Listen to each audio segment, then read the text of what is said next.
नमस्कार दोस्तों, मैं आपका अपना देव सर फिर से हाजिर हूँ आपके सामने एक नई वीडियो लेकर। आज हम एक नए चैप्टर के इम्पॉर्टेंट टॉपिक्स के बारे में पढ़ने वाले हैं और उस चैप्टर का नाम है इंटरनेशनल ऑर्गेनाइजेशन, अंतर्राष्ट्रीय संगठन। अंतर्राष्ट्रीय संगठन में कौन कौन से टॉपिक हमें एग्जाम के लिए प्रिपेयर करने चाहिए, आज हम इस पर डिस्कस करेंगे।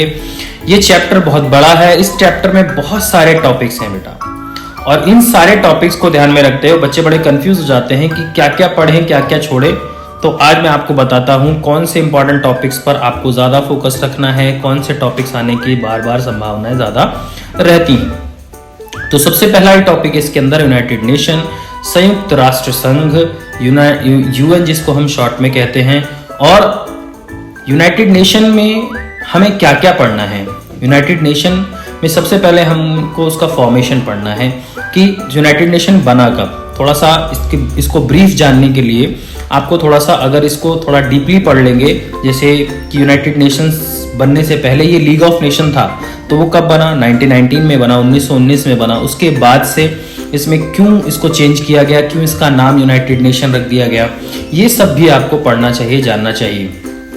उसके अलावा यूनाइटेड नेशन के अंगों के बारे में, part of the United Nations के बारे में हमको पढ़ना है। इसके 6 अंग हैं, इन 6 के 6 अंगों के बारे में आपको पढ़ना चाहिए और ये इंपॉर्टेंट है। और इसमें सबसे ज्यादा जो इंपॉर्टेंट टॉपिक है सुरक्षा परिषद, इन 6 अंगों में जो सबसे ज्यादा इंपॉर्टेंट माना जाता है वो है आम सभा, सुरक्षा परिषद। इन दोनों के बारे में जरूर आता है और इसको आप जरूर पढ़कर जाइएगा। उसके अलावा हम इंटरनेशनल ऑर्गेनाइजेशन में और टॉपिक्स के बारे में बात करें तो जैसे आईएमएफ के बारे में आप पढ़िएगा जरूर, इंटरनेशनल मॉनेटरी फंड जिसको हम कहते हैं, हिंदी में इसे अंतर्राष्ट्रीय मुद्रा कोष कहते हैं, शॉर्ट में इसको आईएमएफ कहते हैं। तो इसके बारे में भी आपको पढ़ना है। दूसरा टॉपिक आपको जो पढ़ना है वो है WHO के बारे में, क्योंकि WHO के बारे में इसलिए पढ़ना जरूरी है क्योंकि बार बार ये क्वेश्चंस आते हैं WHO से रिलेटेड, क्योंकि आप सभी जानते हैं कि पूरे वर्ल्ड सिनेरियो में बहुत सारी बीमारियां, नई नई बीमारियां, अभी हम लोग एक पैंडेमिक को हम लोगों ने देखा है, तो उसी तरह की बीमारियों ने पूरे विश्व को घेर रखा है।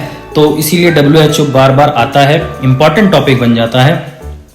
उसके अलावा इंटरनेशनल ऑर्गेनाइजेशन एक ऐसा टॉपिक है जिसमें बहुत सारे ऑर्गेनाइजेशन आते हैं। तो अब बहुत सारे ऑर्गेनाइजेशंस में से भी आपको जो इंपॉर्टेंट पढ़ना है वो मैंने आपको बताया। इसके अंदर आप WTO जरूर पढ़िएगा, WTO जरूर पढ़िएगा। WTO मतलब वर्ल्ड ट्रेड ऑर्गेनाइजेशन, विश्व व्यापार संगठन, इसको भी आप जरूर पढ़कर जाइएगा।